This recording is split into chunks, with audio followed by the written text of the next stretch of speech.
जय सद्गुरू सगळ्यांना. मी आहे स्नेहा. आज आपण पाहणार आहोत पनीर मटर पुलाव कसा बनवायचा. तो अगदी सोपी पद्धत आहे, घरच्या घरी झटपट बनणारी रेसिपी आहे. रेसिपी जर आवडली असेल तर सबस्क्राईब नक्की करा. व्हिडिओ शेवटपर्यंत पाहण्यासाठी विसरू नका. अशाच नवनवीन तुम्हाला रेसिपी दाखवण्यासाठी सबस्क्राईब नक्की करा. सबस्क्राईब केल्याशिवाय जाऊ नका. चला मग पाहूया ही आज आपली आजची रेसिपी, पनीर मटर पुलाव कसा बनवायचा तो.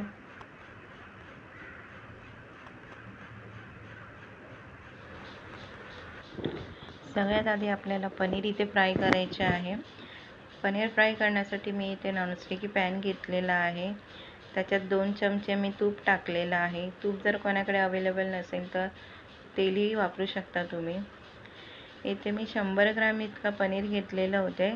पनीरचे असे खापा करून त्याला पाण्यामध्ये सोडलेलं होतं आणि आता त्याला पाण्यातून काढून 2 ते 3 मिनटं खापा करून बाहेरच ठेवलेलं होतं. कारण पाण्याचे पनीर जर आपण तेलामध्ये टाकले का पटकन असे उडू शकतात तेलामध्ये, त्याच्यामुळे.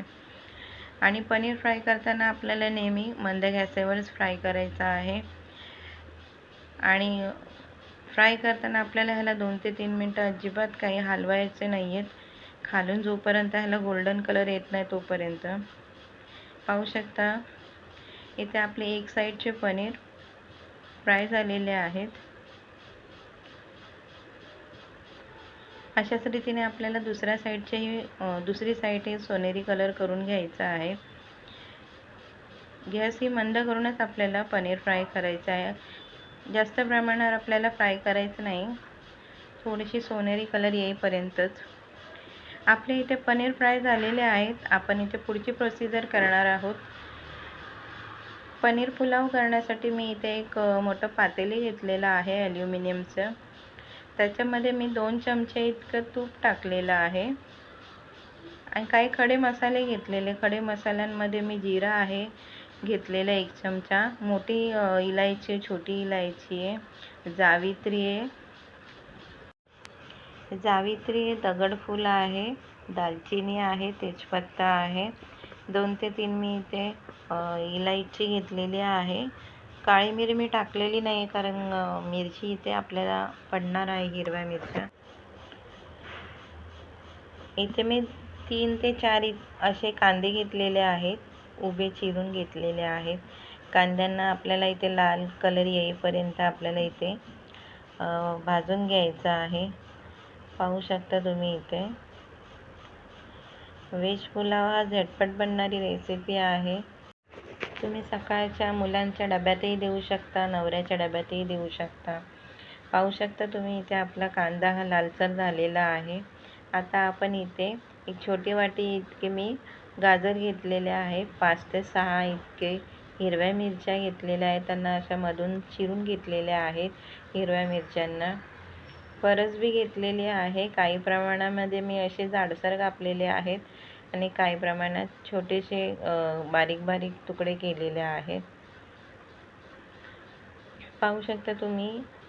इथे आपल्याला ह्या ज्या व्हेजिटेबल आहेत हे आपल्याला चांगल्या तुपामध्ये भाजून घ्यायचं आहे. जोपर्यंत ह्याचा अर्धा कच्चा पण निघून जात नाही तोपर्यंत आपल्याला ह्या व्हेजिटेबलला, ह्या भाज्यांना भाजायचं आहे. पाहू शकता तुम्ही इथे मी 2 असे टोमॅटो कापून घेतलेले आहेत. टोमॅटोलाही आपल्याला इथे भाजून घ्यायचं आहे. पाहू शकता तुम्ही इथे आपल्या भाज्या चांगल्या अशा तुपामध्ये शिजून निघालेल्या आहेत. अर्ध्या कच्च्या, अर्ध्या फ्राय झालेल्या आहेत. व्हेज पुलाव हा काही जण डायरेक्ट बनवतात, असे व्हेजिटेबल वगैरे काही टाकत नाही. पण व्हेजिटेबल जेवढं तुम्ही टाकाल तेवढं आपल्या पुलावाला चव चांगली लागते. इथे मी अद्रक लसणाची पेस्ट घेतलेली आहे, एक छोटी बारीक वाटी इतकी. आधी टाकू नका अद्रक लसूण, नंतरच टाका, कारण आधी टाकल्याने खाली लागू शकते भांड्याला. काही मसाले टाकणार आहेत आता मी. 1 चमचा इथे मी लाल तिखट टाकलेलं आहे, 1 चमचा हळद पावडर आहे, 1 चमचा गरम मसाला, 1 चमचा जिरं पावडर टाकलेला आहे. पाहू शकता तुम्ही इथे आता आपल्या ह्या मसाल्यांना भाजून घ्यायचं आहे. थोडीशी मी इथे कस्तुरी मेथी टाकलेली आहे. कस्तुरी मेथीने आपला फ्लेवर खूप छान येतो. पुलाव हा खूप छान आणि चवदार असा बनतो, व्हेजिटेबलचा पुलाव, आणि झटपट बनणारी रेसिपी आहे. फक्त आपल्याकडे भाज्या अवेलेबल हवेत. इथे आपले जे काय व्हेजिटेबल होते ते आता चांगले भाजून निघालेले आहेत. आता आपण याच्यामध्ये पुलावासाठी लागणारं पाणी थोडंसं टाकलेलं आहे आणि आता आपण हे इथे तांदूळ टाकणार आहोत. तांदळाला आपलं जेवढं पाणी लागतं मी तेवढं टाकलेलं आहे. बासमती तांदूळ असल्या कारणाने जास्त पाणी टाकून चालत नाही, नाहीतर मग सगळं त्याचा गाळ होऊ शकतो. बासमती तांदूळ हे जास्त आपण ढवळण्याने मध्ये तुटूनही जातात, त्याच्यामुळे प्रमाणामध्ये आपल्याला इथे पाणी टाकायचं. थोडं पाणी मला इथे कमी लागत आहे, नंतर मी थोडंसं परत पाणी टाकणार आहे याच्यामध्ये. भांडं दिसायलाही खूप छोटं आहे, पण खूप मोठं भांडं होतं, कारण 7 ते 8 माणसांसाठी बनवलेली मी इथे पनीर पुलाव होता हा. पाहू शकता तुम्ही इथे कोथिंबीर टाकलेली आहे मी इथे.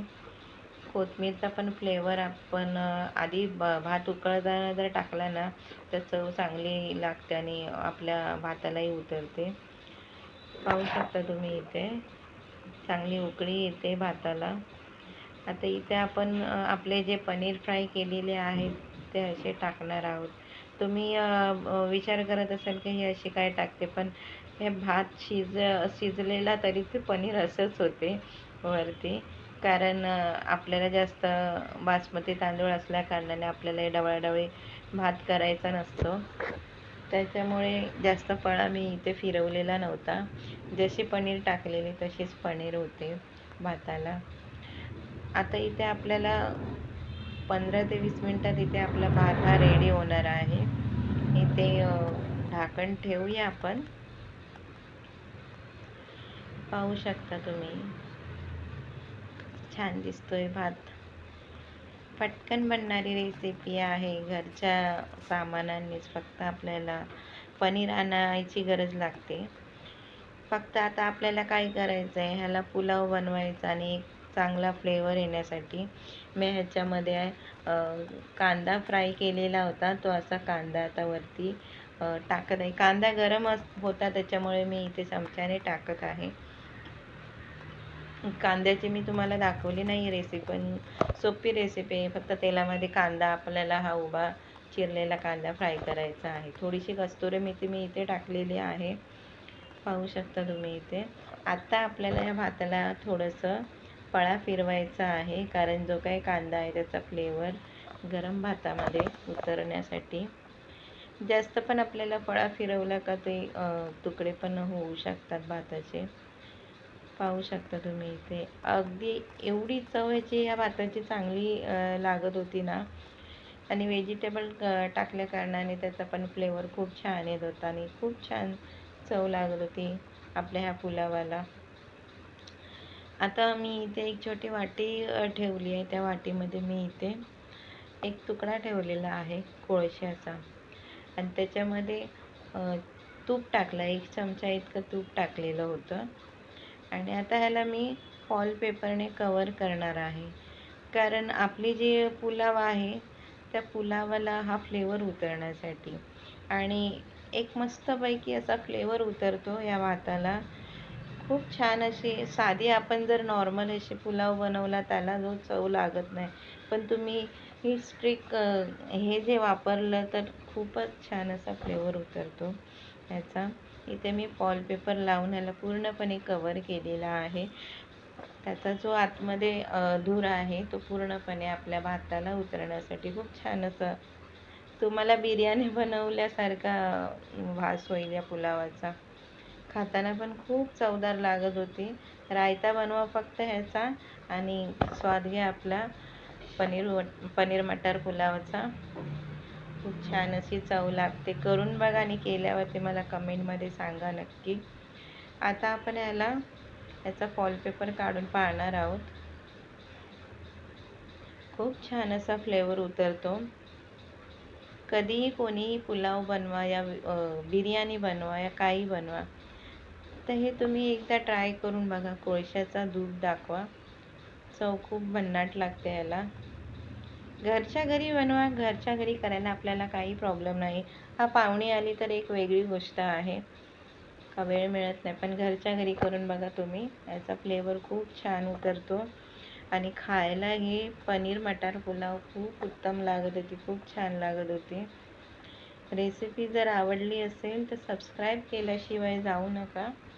व्हिडिओ शेवटपर्यंत पाहण्यासाठी तुमचा खूप खूप धन्यवाद. सबस्क्राईब जर कराल तर अशीच तुम्हाला रेसिपी पुढची बघायला मिळणार आहे. जर माझी तुम्हाला आवडत असतील रेसिपी पाहण्यासाठी तर नक्की सबस्क्राईब करा. सबस्क्राईब केले तर नक्की माझा चॅनल हा पुढे जाऊ शकतो. पाहू शकता तुम्ही, दिसायला जेवढी चांगली आहे तेवढी खायला याच्यापेक्षा बेटर उत्तम लागत होती. जय सद्गुरू.